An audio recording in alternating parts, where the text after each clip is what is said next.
Clinton, Simpson Bowles, put forth the right framework. Namely, we have to restrain spending, we have to have adequate revenues, and we have to incentivize growth. It's a three-part formula, and they reached an agreement. But what is very hard to do is to then take that agreement if you don't believe that you're going to be able to move the other side. Secretary Clinton, well, this may be born more out of hope than experience in the last few years, but Simpson Bowles, and I know you heard from Erskine earlier today, put forth the right framework. Namely, we have to restrain spending, we have to have adequate revenues, and we have to incentivize growth. It's a three-part formula. The specifics can be negotiated depending upon whether we're acting in good faith or not. And what Senator Simpson and Erskine did was to bring Republicans and Democrats alike to the table. And you had the full range of ideological views from I think Tom Coburn to Dick Durbin. And they reached an agreement. But what is very hard to do is to then take that agreement if you don't believe that you're going to be able to move the other side. And where we are now is in this gridlock dysfunction. So you've got Democrats saying that, you have to have more revenues. That's the sine qua non of any kind of agreement. You have Republicans saying no on revenues. You have to cut much more deeply into spending. Well, looks what's happened. We are slowly returning to growth. It's not as much or as fast as many of us would like to see, but,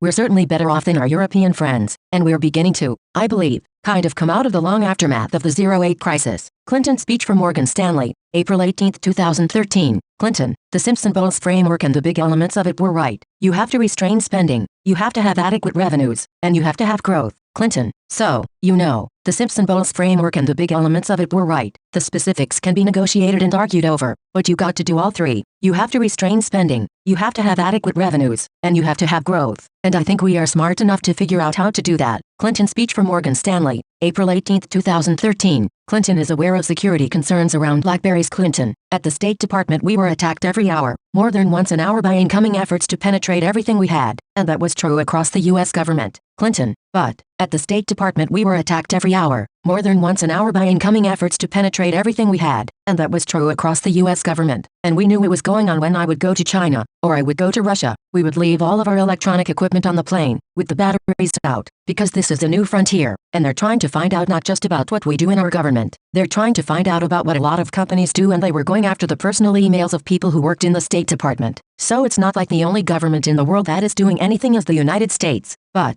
the United States compared to a number of our competitors is the only government in the world with any kind of safeguards, any kind of checks and balances. They may in many respects need to be strengthened and people need to be reassured, and they need to have their protections embodied in law. But I think turning over a lot of that material intentionally or unintentionally, because of the way it can be drained, gave all kinds of information not only to big countries, but to networks and terrorist groups, and the like. So I have a hard time thinking that somebody who is a champion of privacy and liberty has taken refuge in Russia under Putin's authority, and then he calls into a Putin talk show and says, "President Putin, do you spy on people?" And President Putin says, "Well, from one intelligence professional to another, of course not." Oh, thank you so much. I mean, really, I don't know. I have a hard time following it. Clinton speech at UConn, April 23, 2014. Hillary Clinton, when I got to the State Department, it was still against the rules to let most, or let all Foreign Service officers have access to a BlackBerry. I mean, let's face it, our government is woefully behind in all of its policies that affect the use of technology. When I got to the State Department, it was still against the rules to let most, or let all Foreign Service officers have access to a BlackBerry. You couldn't have desktop computers when Colin Powell was there. Everything that you are taking advantage of, inventing and using, is still a generation or two behind when it comes to our government.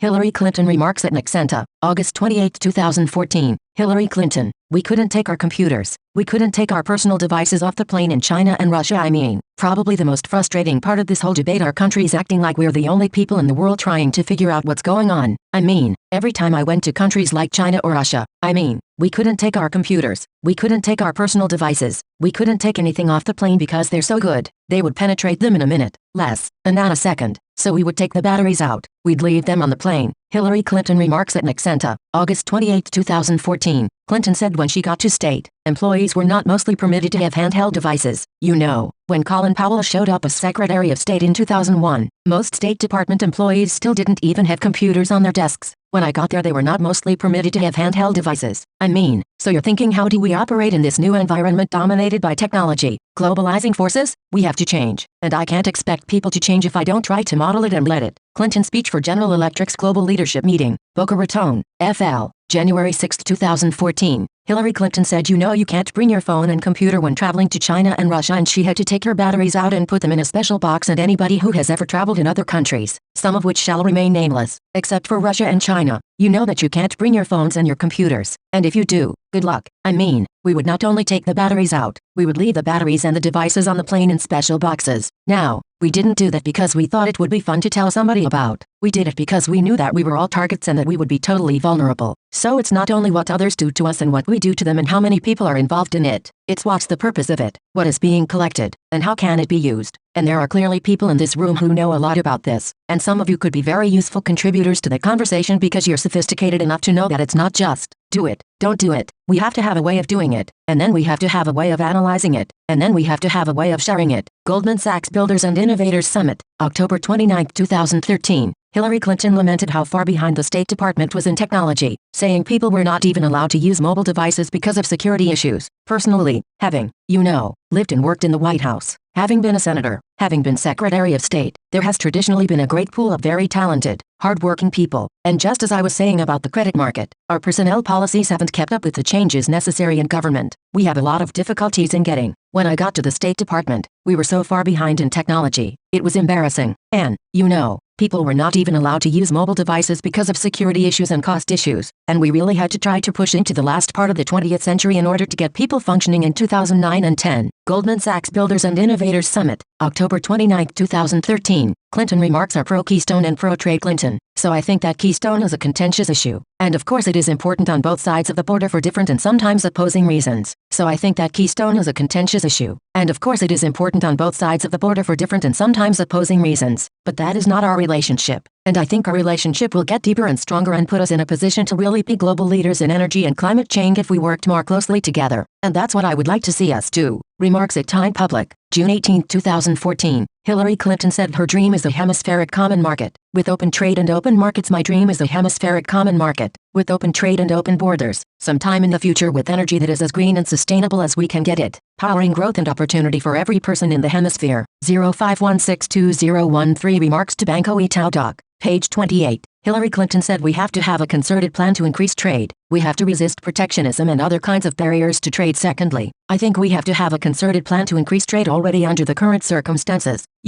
That Inter-American Development Bank figure is pretty surprising. There is so much more we can do. There is a lot of low-hanging fruit, but businesses on both sides have to make it a priority, and it's not for governments to do, but governments can either make it easy or make it hard, and we have to resist protectionism, other kinds of barriers to market access and to trade, and I would like to see this get much more attention and be not just a policy for a year under President X or President Y, but a consistent one. 05162013 Remarks to Banco Itaú Doc. Page 32. Clinton is more favorable to Canadian healthcare and single-payer. Clinton said single-payer healthcare systems can get costs down, and is as good or better on primary care, but they do impose things like waiting times. If you look at countries that are comparable, like Switzerland or Germany, for example, they have mixed systems. They don't have just a single-payer system, but they have very clear controls over budgeting and accountability. If you look at the single-payer systems, like Scandinavia, Canada, and elsewhere, they can get costs down because, although their care, according to statistics, overall is as good or better on primary care, in particular, they do impose things like waiting times. It takes longer to get like a hip replacement than it might take here. Hillary Clinton remarks to ECGR Grand Rapids, June 17, 2013. Clinton cited President Johnson's success in establishing Medicare and Medicaid and said she wanted to see the U.S. have universal health care like in Canada.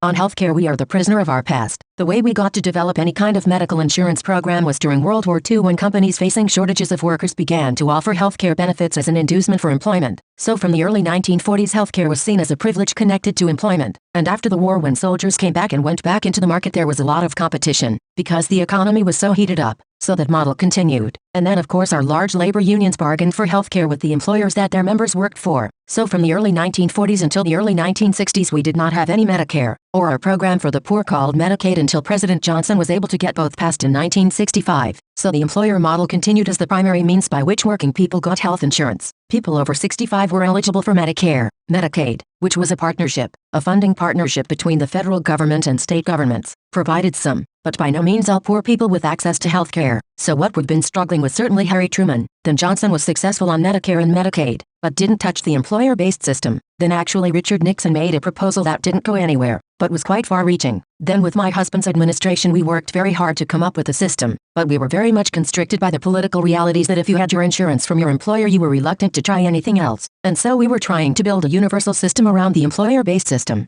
And indeed now with President Obama's legislative success in getting the Affordable Care Act passed, that is what we've done. We still have primarily an employer-based system, but we now have people able to get subsidized insurance. So we have health insurance companies playing a major role in the provision of health care, both to the employed whose employers provide health insurance, and to those who are working but on their own are not able to afford it and their employers either don't provide it, or don't provide it at an affordable price. We are still struggling. We've made a lot of progress. 10 million Americans now have insurance who didn't have it before the Affordable Care Act, and that is a great step forward. Applause. And what we're going to have to continue to do is monitor what the costs are and watch closely to see whether employers drop more people from insurance so that they go into what we call the health exchange system. So we're really just at the beginning, but we do have Medicare for people over 65, and you couldn't, I don't think, take it away if you tried, because people are very satisfied with it. But we also have a lot of political and financial resistance to expanding that system to more people. So we're in a learning period as we move forward with the implementation of the Affordable Care Act. And I'm hoping that whatever the shortfalls or the glitches have been, which in a big piece of legislation you're going to have, those will be remedied and we can really take a hard look at what's succeeding, fix what isn't, and keep moving forward to get to affordable universal healthcare coverage like you have here in Canada. Clinton speech for Time Public, Saskatoon, CA, January 21, 2015.